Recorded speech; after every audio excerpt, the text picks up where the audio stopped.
The email hit my inbox on a random Tuesday like a corporate guillotine. Organizational restructuring. Ironbridge Analytics. The place where I'd spent years turning spreadsheets into gold for marketing suits. Had decided my predictive model was sunset, 2-week severance, a fat NDA, and security walking me out while my cubicle neighbors suddenly found the carpet fascinating. I was 32, Tessa Rowan, and just like that, the bottom dropped out. By Friday, I was driving the 2 hours back to Willow Creek Estates, the picture-perfect HOA neighborhood where I'd grown up after Dad remarried. The cardboard box with my succulent and data is the new bacon mug road shotgun. Karen Whitaker, my stepmother and, for the last 8 years, president of the Willow Creek HOA, sat in Dad's old armchair like it was a throne. Evan, her son, 2 years younger than me, scrolled his phone without looking up. Tessa, honey, Karen began in that syrupy book club voice she used when she wanted to sound reasonable. The HOA board met yesterday. Assessments are up. Your situation means you're no longer contributing to the common good. We can't carry dead weight. Rules are rules. I already knew where this was going. The fines had started the week after my layoff. $250 for a visible vehicle in driveway longer than 48 hours. Another $400 because the lawn was allegedly 0.3 inches over the sacred 2.5-inch maximum. $150 for the American flag I'd hung on Veterans Day instead of only July 4th. Each violation notice came on thick cream paper with Karen's loopy signature at the bottom for the beauty and harmony of Willow Creek. So what exactly are you saying? I asked, already tasting the bile.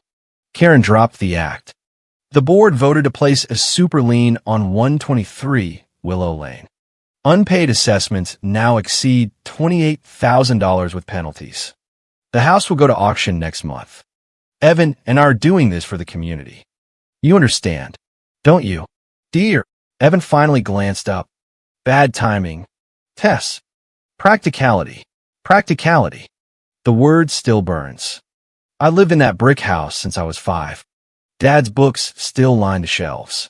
The pencil marks measuring my height at 10 were still on the kitchen doorframe.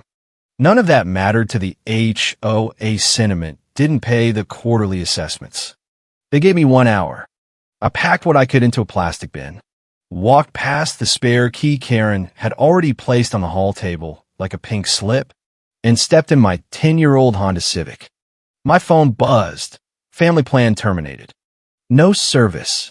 The gate at the end of the driveway clicked shut behind me with the same finality as a prison door. That first night, I parked in the back corner of the 24-hour Walmart lot just outside the HOA boundaries. The shame pressed on my chest like a seatbelt that wouldn't release. I tilted the driver's seat back, opened my laptop on the free Wi-Fi, and did what I knew best, built a spreadsheet. Cash on hand, $3,147. Weekly expenses, gas, day-old bagels, protein bars, gym membership for showers, no line for rent. That number was a gaping zero. A single text from Karen came through when I crept close enough to a coffee shop signal. Come back when you're on your feet. It wasn't kindness. It was a verdict. The weeks blurred into graveyard diner shifts. The smell of fryer grease embedding itself in my hair and the Civic's upholstery. I slept in 4-hour bursts behind an abandoned strip mall. Then one rainy January night, parked under the humming security light, I scrolled the county website out of morbid curiosity. HOA lien foreclosure auctions. And there it was. Parcel 7 to 34,123. 123 Willow Lane. Willow Creek Estates. Delinquent HOA assessments. For a year's worth. Penalties included.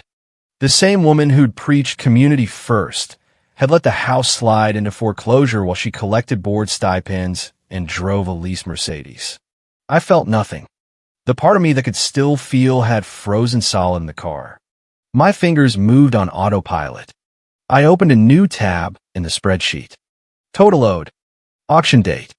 Bidding increments. Right of redemption. 90 days in this state for the original owner to pay everything back plus interest. 90 days I could use. The diner was fluorescent hell, but it paid cash. My mind, though, lived in property law books I read on library Wi-Fi after 3 a.m. Shifts. I learned the difference between a standard lien and an HOA super lien. How boards could vote to foreclose faster than banks. How one clerical error could cloud title for decades. I inhaled the statutes like oxygen. My break came as a 6-week temp gig digitizing county records at Riverton Title. I treated it like a PhD. Every faded HOA covenant, every recorded lien became a lesson. My supervisor noticed. You're picking this up fast. I just smiled. I wasn't learning for a paycheck. I was studying for war. Survival required camouflage. Tessa Rowan, the waitress living in her car, couldn't bid at a public auction. So I spent $75 online and created Hemlock Commons LLC, my private joke reclaiming the street name the HO had tried to erase. Registered agent, a tiny PO, box, bank account, every spare tip and paycheck funneled in until it held just enough. The auction day was gray and cold. Beige County Conference Room, stale coffee, a handful of flippers in cheap suits. I sat in the back, bitter paddle 72 clenched in my lap. When the auctioneer droned, 123 Willow Lane, the flippers yawned. Too small, too many HOA strings attached. I raised my paddle. Minimum bid. Going once, going twice. Sold. I paid everything that afternoon. Every cent of my savings wiped out. The clerk handed me the certificate of purchase. That same evening, I sent the required certified notice of preservation of premises to the current occupants, Karen and Evan, then called a 24-hour locksmith. He met me at dusk on the curb. New heavy-duty deadbolt installed while the neighborhood slept under its perfect streetlights. I slipped the 2 shiny keys into my pocket and felt the first real weight of ownership in years. Inside, the house was empty, cleared out except for dust and memories. I unrolled a cheap sleeping bag on the hardwood, took out my phone, and recorded a single video of the cracked ceiling. Timestamp, day 1. My day 1. The 90-day redemption clock started. Every unfamiliar car on Willow Lane made my stomach clench. I kept both jobs, lived like a ghost inside the house I now secretly owned, waiting for Karen to pay the debt and reclaim it. She never did. Too proud, too arrogant, too convinced the HOA could never lose. On day 91, I walked into the county clerk's office. No redemption filed. The tax deed, now HOA lien deed, issued to Hemlock Commons LLC. The house was legally mine. That weekend, I bought a small brass plaque and engraving tools. In the damp basement, I screwed it to a wooden beam near the old furnace. The letters, etched by my own hand, read, "This house is a lesson in consequences." The call came while I was scrubbing the diner's coffee machine, hands smelling of burnt grounds and bleach. Unknown number, city area code. I almost ignored it. The voice on the other end was clipped. Professional, an HR contractor for Ironbridge Analytics. My old file had been flagged by an algorithm. Former data analyst with sudden expertise in title and escrow work. They'd won a huge contract with North Bay Regional Bank for third-party risk assessment on real estate lending. They needed someone who understood both data and deeds. They needed me. 2 weeks later, I walked back into the same gleaming tower I'd been escorted out of, but this time my office was in the basement vault. New title, specialist, collateral due diligence. My job was to be the professional skeptic, find the cracks in every chain of title before the bank lent millions. My boss, Victor Lang, didn't do motivational speeches. We don't hunt bad guys. Rowan, we just turn on lights. If people are doing things they shouldn't, the light makes them uncomfortable. Our job is to find the switch. I took the words to heart. I built an arsenal. Folders on forged signatures, inflated appraisals, and my private obsession, power of attorney red flags. I learned to spot expired notary commissions, boilerplate language downloaded from shady sites, signatures that looked traced. I cross-referenced county assessor records with Secretary of State business filings at night, coding scripts that flag patterns no human eye would catch. Meanwhile, back on Willow Lane, I poured every extra dollar into the house. New roof, rewired electrical, state-of-the-art security cameras feeding a locked hard drive. I never posted photos, never invited anyone inside except Mrs. Keen, my elderly neighbor across the street who'd watched me grow up. One Saturday, while I scraped peeling paint from the window frames, Mrs. Keen shuffled over. "Goodness, child, you're doing all this by yourself." I smiled. "Me? And Microsoft Excel?" "Ma'am," she chuckled, but her eyes held real respect. My social life was non-existent. My free time went to online fraud analytics courses. I learned to spot organized schemes, shell companies, repeated fraudulent instruments, non-arm's length transactions. I kept one encrypted document on my personal laptop titled Accounts Receivable. Karen Whitaker at the top, Evan right below, and a new name, Ty Brennan, the slick real estate broker who'd laughed in my face when I first formed my LLC. Come back when you're a real player. Sweetheart, the neighborhood was changing. A press release from a mayor announced the North Bay Tech corridor rezoning, 8 blocks from my front door. For sale signs sprouted like weeds. Flyers promised all-cash offers and record valuations. The gold rush had reached Willow Creek. Then one Saturday, the gold rush knocked on my door wearing a cheap suit and a predatory grin. Ty Brennan. Older. Tanner. Same smirk. He stood on my new stone walkway, eyes calculating demolition costs. "Tessa Rowan," he said, though he knew exactly who I was. "Ty Brennan, Brennan Realty Group. My client is prepared to make an aggressive all-cash offer for this entire block. We're consolidating parcels for the corridor. Life-changing money. Close in 10 days. He slid a laminated proposal across. The number was obscene. I didn't even glance at it. "I'm not selling." He chuckled. "Look, I get it. Hardball. But this is happening with or without your house. Don't be the one left behind." The answer is no. Please don't come back. The charm cracked. "You don't get it, sweetheart. This is bigger than you."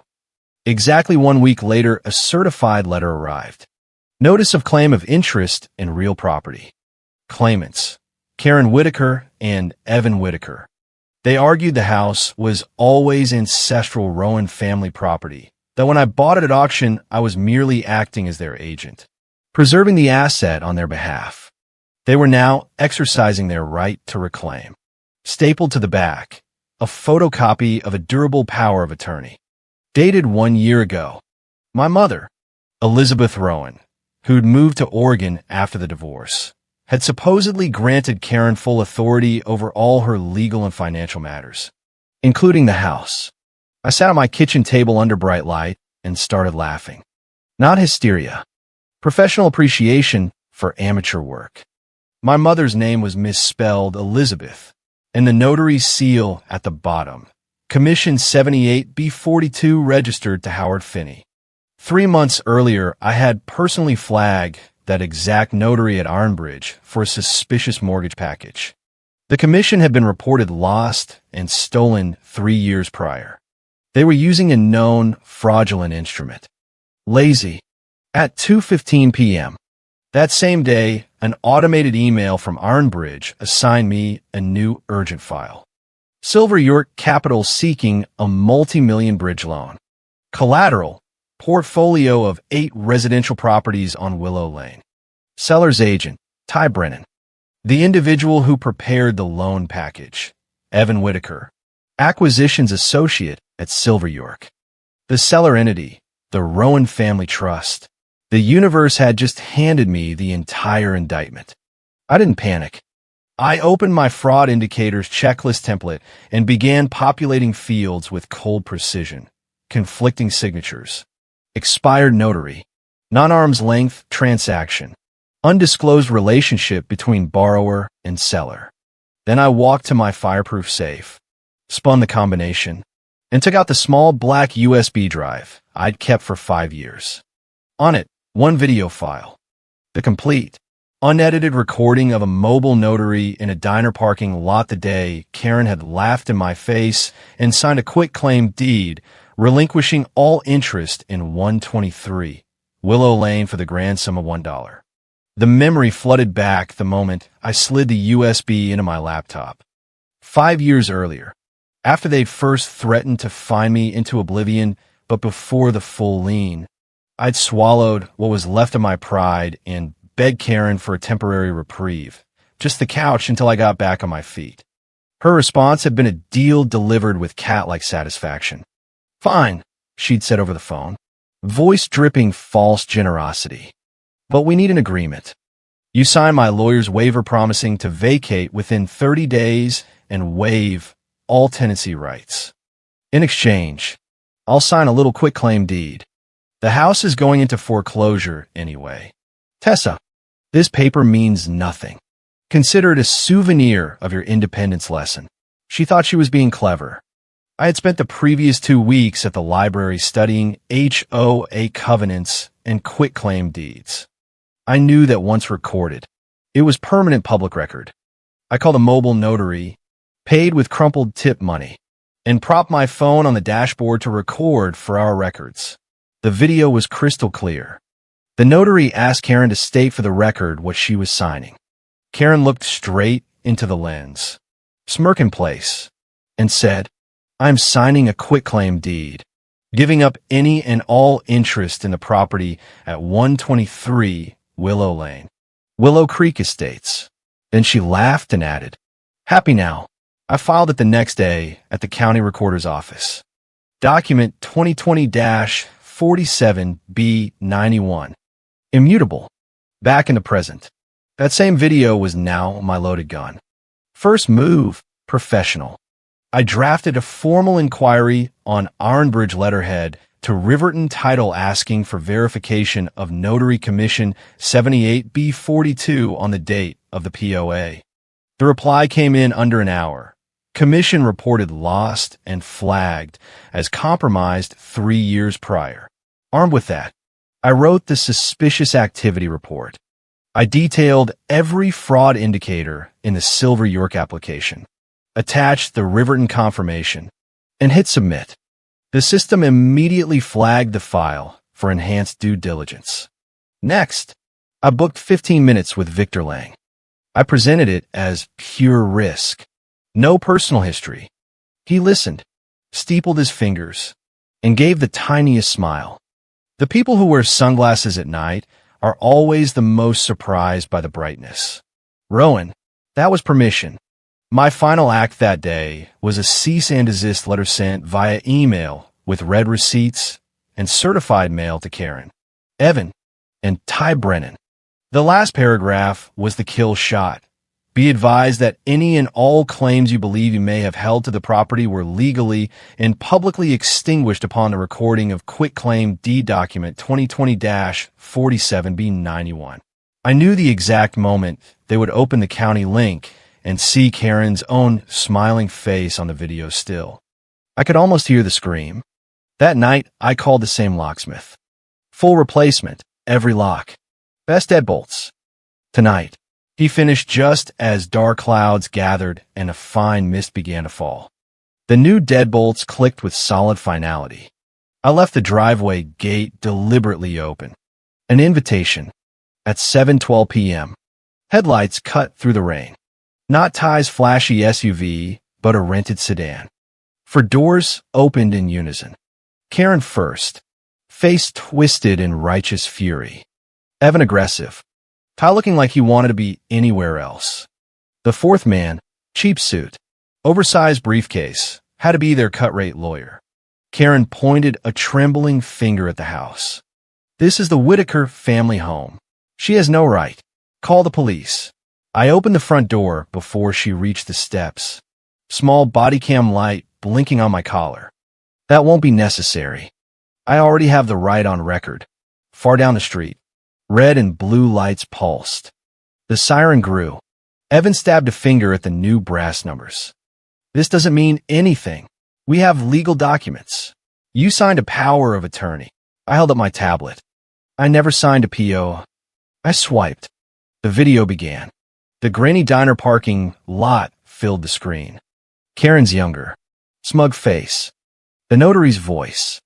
Then Karen's own words, dripping with arrogance. I am signing a quitclaim deed, giving up any and all interest in the property at 123 Willow Lane. She laughed. Happy now. Silence except for the rain. Evan's face went slack. Karen's mouth hung open like a landed fish. I took a half step back. Nobody said anything about a video. The police cruiser stopped at the curb. 2 officers stepped out. Possible trespass situation? I turned slightly so the body cam caught everything. These individuals are attempting to forcibly remove me from my property based on fraudulent documents. This is my home. Darla. Karen shrieked and shoved the lawyer forward. He has the papers. The older officer asked for the lawyer's bar card. The younger officer checked it on his phone. Sir, according to the State Bar website, your license was suspended 13 months ago for failure to pay dues. The foundation of their raid turned to dust. I handed the officer a sealed envelope. Signed by Judge Mara Voss this afternoon. Temporary restraining order. 100 yards. The officer scanned it. Nodded. You 3 have been served. Leave immediately or you will be arrested. Ty power walked back to the car. The fake lawyer scurried after. Evan stood frozen. Karen stared at me, rain plastering her perfect hair, hatred curdling into despair. You tricked me, she hissed. I looked at the woman who had weaponized an entire HOA against her own stepdaughter, who had laughed while signing away the house she was too negligent to keep. No, I said, voice steady above the storm. You signed. I just turned on the lights. The next morning at 9 o'clock sharp, I sat in the sterile basement conference room for the credit committee call. Silver York Capital's loan application for the Willow Lane portfolio was the final item.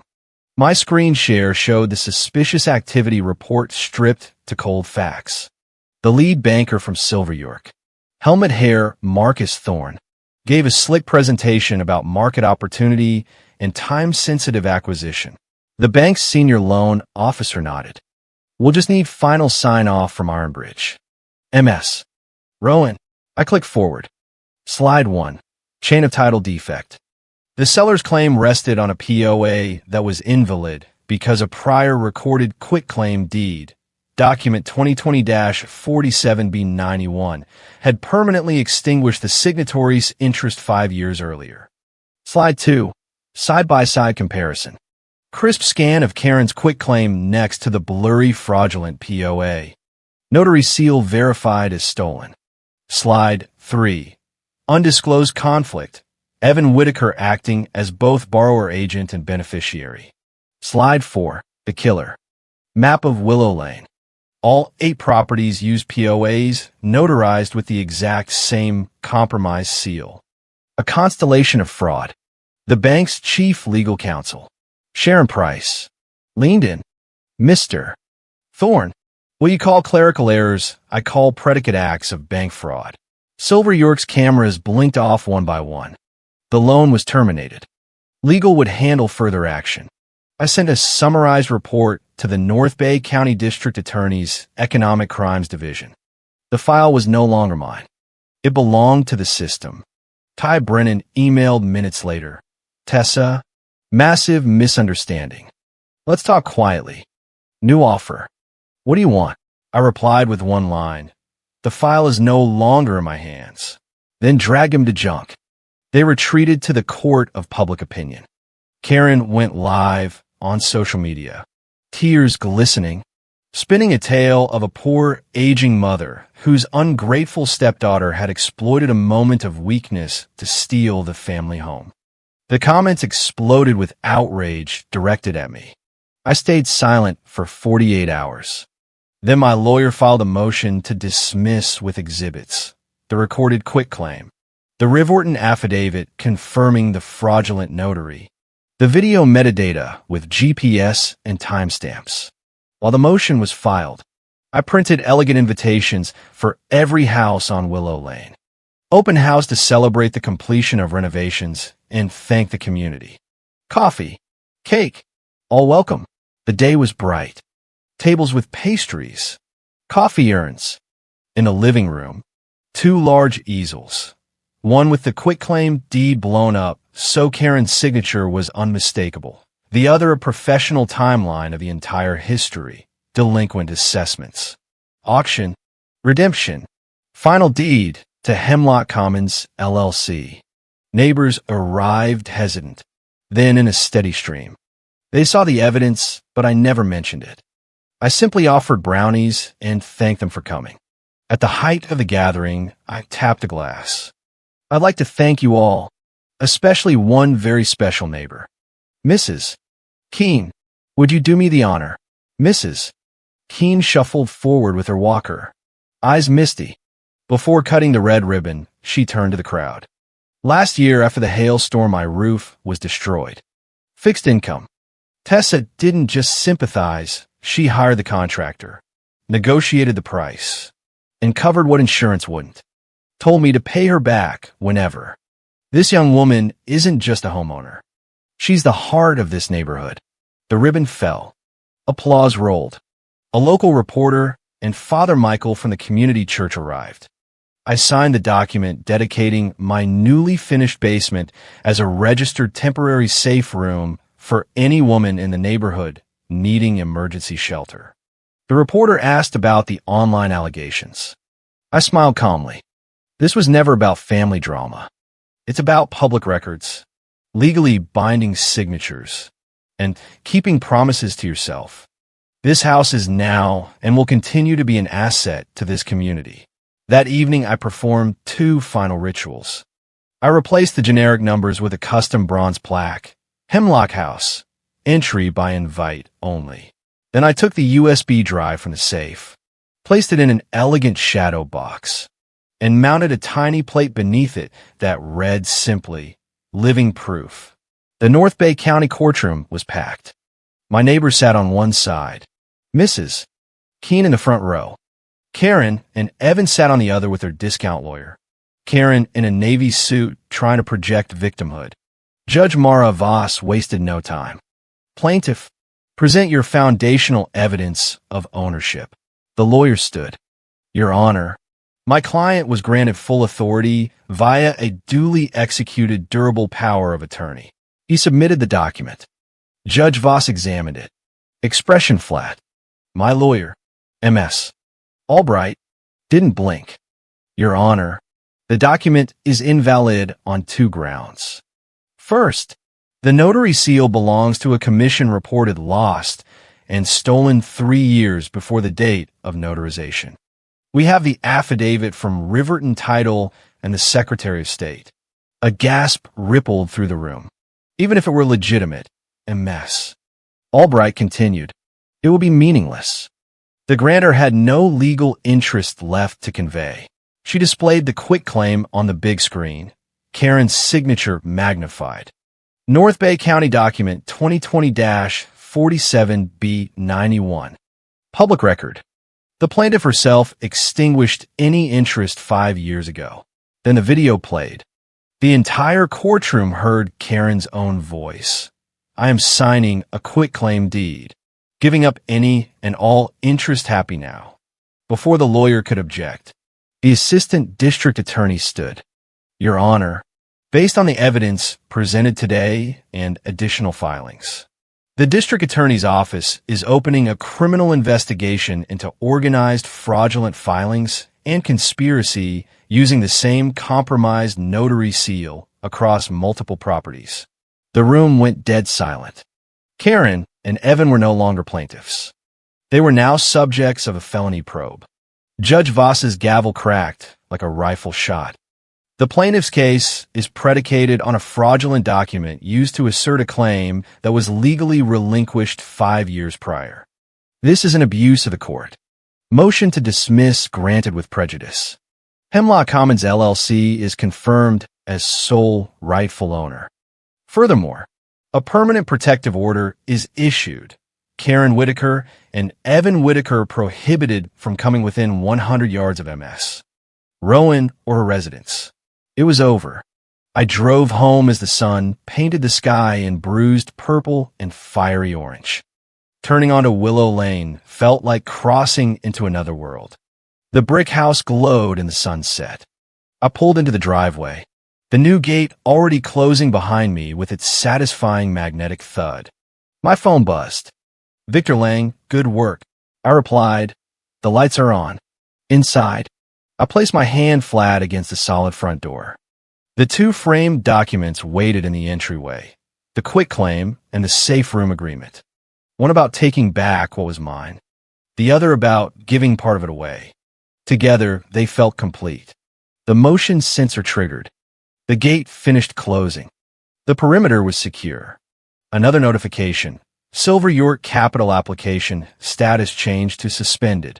Pending criminal investigation. I pressed the side button. The screen went dark. I walked through the quiet house, trailing my fingers along the smooth walls, and stopped at the front window. The street was peaceful under the streetlights. I thought of the woman who had once huddled in a Civic making a desperate promise to a fogged windshield. I had kept that promise. I leaned my forehead against the door and whispered the final truth meant only for the bricks and mortar that had borne witness. A house doesn't call anyone a freeloader. It calls the name of the key holder.